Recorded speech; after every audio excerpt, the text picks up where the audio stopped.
नमस्कार, मैं टेट पर आपका स्वागत है। बीए सेमेस्टर 1 एआईसीसी हिंदी के लिए जो न्यू सीरीज स्टार्ट की गई थी, उसी सीरीज के अंतर्गत आज हम 5वें क्लास पर बात करेंगे। आज की क्लास में एक नए प्रश्न को लेंगे और फिर उसके आंसर को देखेंगे। पिछले क्लास में हम लोग कर्ण के जीवन चरित्र को देख चुके हैं। उससे पिछले क्लास में पूरे रश्मि रथी कथा को देख चुके हैं। आज की क्लास में कुंती के चरित्र चित्रण को देखेंगे। कुंती के बारे में जानना है। तो क्वेश्चन क्या है कि रश्मि रथी के आधार पर कुंती का चरित्र चित्रण कीजिए। रश्मि रथी जो काव्य खंड है रामधारी सिंह दिनकर जी का, इसी काव्य खंड के आधार पर कुंती का चरित्र चित्रण कीजिए। अथवा एक प्रश्न दे सकता है इस तरह कि कुंती का चरित्र चित्रण कीजिए। तो कुंती का चरित्र चित्रण आए या रश्मि रथी कथा के आधार पर कुंती का चरित्र चित्रण आए, दोनों का आंसर एक ही लिखना है। तो आइए क्लास की शुरुआत करते हैं। आप पिछला वीडियो नहीं देखें तो चैनल के प्लेलिस्ट में जाके देख सकते हैं। आज का क्लास देखिए। रश्मि रथी के आधार पर कुंती का चरित्र चित्रण कीजिए अथवा कुंती का चरित्र चित्रण कीजिए। अब देखिए लिखना क्या है। सबसे पहले लिखना है कि कुंती कौन थी, उसके बाद कुंती के चरित्र चित्रण के बारे में, उनके चरित्र के बारे में कुछ लिखना है, चरित्र विशेषता के बारे में। लेकिन पहले तो कुंती थी कौन। तो जैसा आप महाभारत से तो समझ ही रहे होंगे कि कुंती पांचों पांडव की माता थी। पांचों पांडव के साथ साथ महाराज पांडु की पत्नी थी और कर्ण की भी माँ थी। कर्ण की वास्तविक माँ कुंती थी। उनका लालन पालन राधा नाम की माँ ने किया था। राधा और अधिरथ एक सूत परिवार ने, लेकिन उनको जन्म देने वाली माता कुंती ही थी। तो पहले कुंती के बारे में देख लेते हैं। देखिए, कुंती यदुवंश के राजा सूरसेन की पुत्री थे।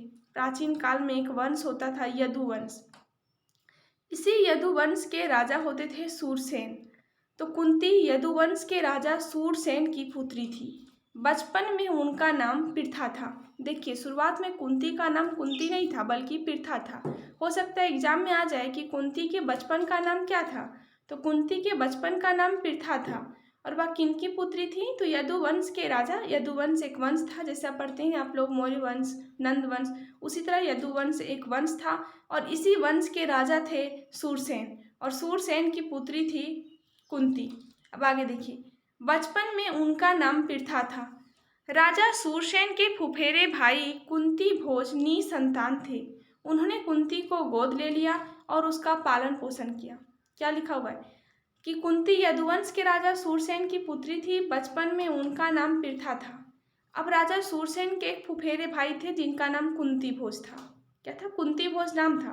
राजा सूरसेन के एक फुफेरे भाई जिनका नाम क्या था? कुंती भोज।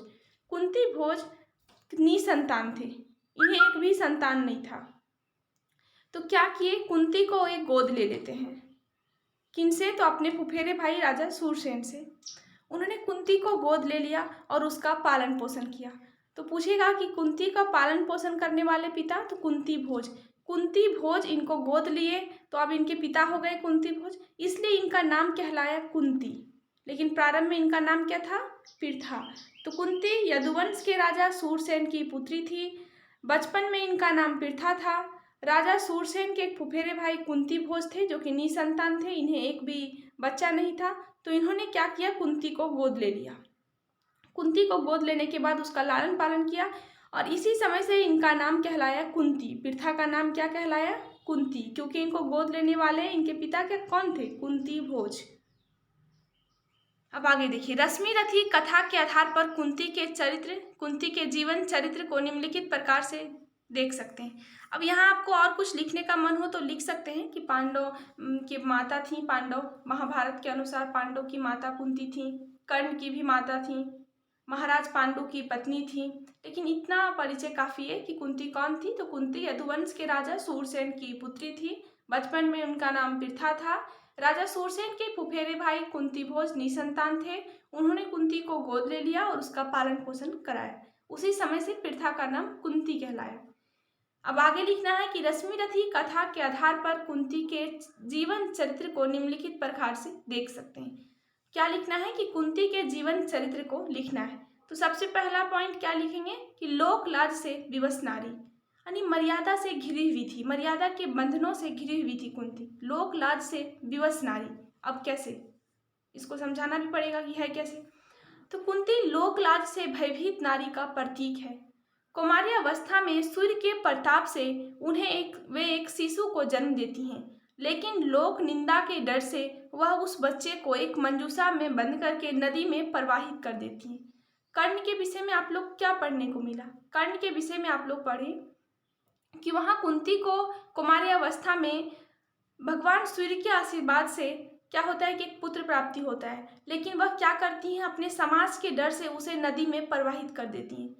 यहाँ ये पूरे कहानी को देखते हुए क्या लग रहा है कि लोक लाज, समाज, मर्यादा, मतलब मर्यादा में घिरी हुई थी, एक समाज के अंदर थी, समाज से विवश थी, यानी लोक लाज से विवश नारी। तो पहला पॉइंट लिखना है, इनके चरित्र विशेषता में पहला पॉइंट लिख सकते हैं कि लोक लाज से विवश नारी, यानी मर्यादा से घिरी हुई थी।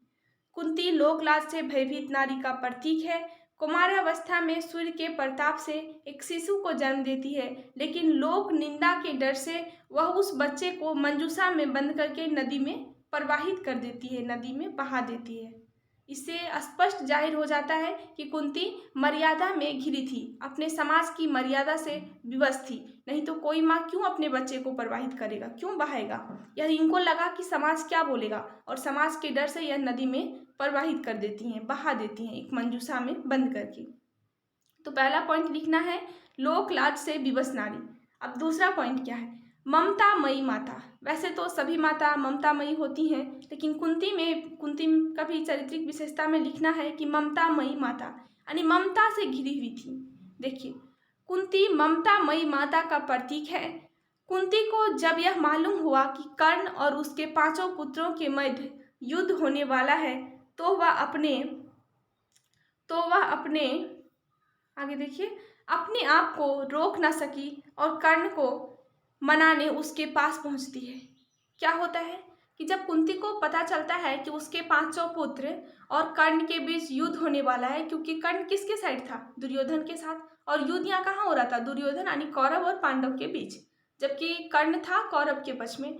तो कुंती को बहुत दुख होता है। वह ममता से घिरी हुई थी, क्योंकि कर्ण भी उनका पुत्र था और 5 पांडव भी पुत्र था। इससे क्या होता है, वो अपने आप को रोक नहीं पाती है और कर्ण के पास जाती है, कर्ण को समझाती है कि तुम मेरा पुत्र है और तुम पांडव के पक्ष में चले आओ। लेकिन कर्ण नहीं आता है, फिर भी समझाने के लिए वह जाती हैं, यानी ममता से घिरी हुई है। जब उनको पता चलता है कि पांडव और कर्ण के बीच युद्ध होगा, तो वह अपने आप को नहीं रोक पाती है और कर्ण के पास चली जाती है। तो कुंती के चरित्र विशेषता में पहला पॉइंट क्या लिखना है कि लोकलाज से विवश नारी थी, मर्यादा से घिरी हुई थी। दूसरा पॉइंट क्या लिखना है कि ममतामयी माता। अब तीसरा देखिए, एक दुखिया माँ। एक महारानी होते हुए भी, एक राजमाता होते हुए भी कुंती हमेशा दुखों से भरी हुई, इनके पास बहुत अधिक दुख हुआ इनको, वो दुखिया माँ थी। अब कैसे देखिए, खंड काव्य में कुंती को एक दुखी माँ के रूप में दर्शाया गया है। उनके दुख के कई कारण थे, जैसे माता कुंती को अपने ज्येष्ठ पुत्र के जन्म लेते ही इसे नदी में प्रवाहित करना पड़ा। देखिए, इनके दुख का तो कई कारण था। सबसे पहले क्या कि कौमारावस्था में इनके एक पुत्र हो जाता है और यह पुत्र को अपने पास नहीं रख पाती है, नदी में प्रवाहित कर देती है। एक माता के लिए इससे बड़ा दुख क्या होगा कि अपने पुत्र को अपने आंखों के सामने अपने हाथों से नदी में प्रवाहित करना पड़ रहा है। क्यों? समाज के डर से। तो एक दुखिया माँ। इसके अलावा क्या दुख था? तो अन्य पांडव, जो इनके 5 पुत्र थे पांडव, इनके साथ अन्याय हो रहा था, इन्हें एक कुछ क्षेत्र नहीं दिया जा रहा था, इनके साथ बहुत अधिक अन्याय किया जा रहा था। उन्हें वनवास काटना पड़ा, अज्ञातवास काटना पड़ा।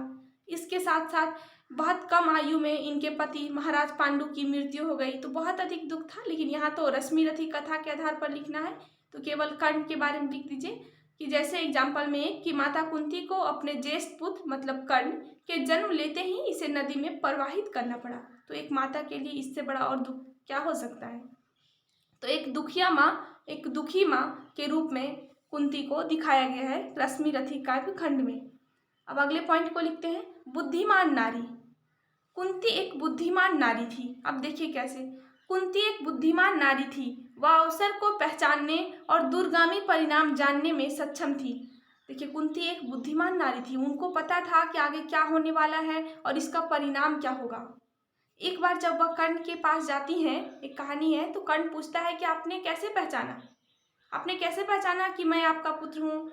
तो कहती हैं कुंती कि बेटा तुम्हारा जो पैर का उंगली है वो मेरे पैर से मिलता है, देख लो। तो उनको पता था कि शायद कभी ऐसा होगा, तो पैर को ध्यान से देखी, मतलब बहुत अधिक उनको अवसर को पहचानना, उनको पता था कि महाभारत का युद्ध होगा तो क्या होगा, कितना क्षति होगा, इसलिए वह कर्ण के पास जाती हैं, कर्ण को समझाती हैं, भगवान कृष्ण को समझाती हैं, भगवान कृष्ण को कहती हैं कि आप किसी तरह से रोक लीजिए, महाभारत का युद्ध नहीं होने दीजिए। तो इनके पास क्या था, अवसर को पहचानने और दूरगामी परिणाम जानने में वह सक्षम थी, उनको पता था इसका परिणाम क्या होने वाला है। तो बुद्धिमान नारी का प्रतीक थी। तो हो गया, 4 ही पॉइंट लिखना है कुंती के विषय में। अब लिखना क्या क्या है, तो सबसे पहले देखिए, रश्मि रथी कथा के आधार पर कुंती का चरित्र चित्रण कीजिए, क्वेश्चन आएगा। तो पहले लिखना है कि कुंती कौन थी, तो कुंती यदुवंश के राजा सूरसेन की पुत्री थी। बचपन में इनका नाम पृथा था, लेकिन क्या किए कि राजा सूरसेन अपने फुफेरे भाई कुंती भोज निसंतान थे, उन्हें अपनी पुत्री को गोद लेने के लिए कह देते हैं, और कुंती भोज इनकी पुत्री को गोद ले लिया तथा उन्होंने उसका लालन पालन किया। रश्मि रथी कथा के आधार पर कुंती के जीवन चरित्र को हम निम्नलिखित प्रकार से देख सकते हैं। इतना इंट्रोडक्शन है। पॉइंट में क्या लिखना है, तो पहला पॉइंट लिखना है कि लोक लाज से विवश नारी यानी मर्यादा से घिरी हुई थी। दूसरा पॉइंट लिखना है कि ममता मई माता ममता से भरी हुई थी। तीसरा क्या लिखना है, तीसरा लिखना है, पहला तो लोक लाज से घिरी हुई,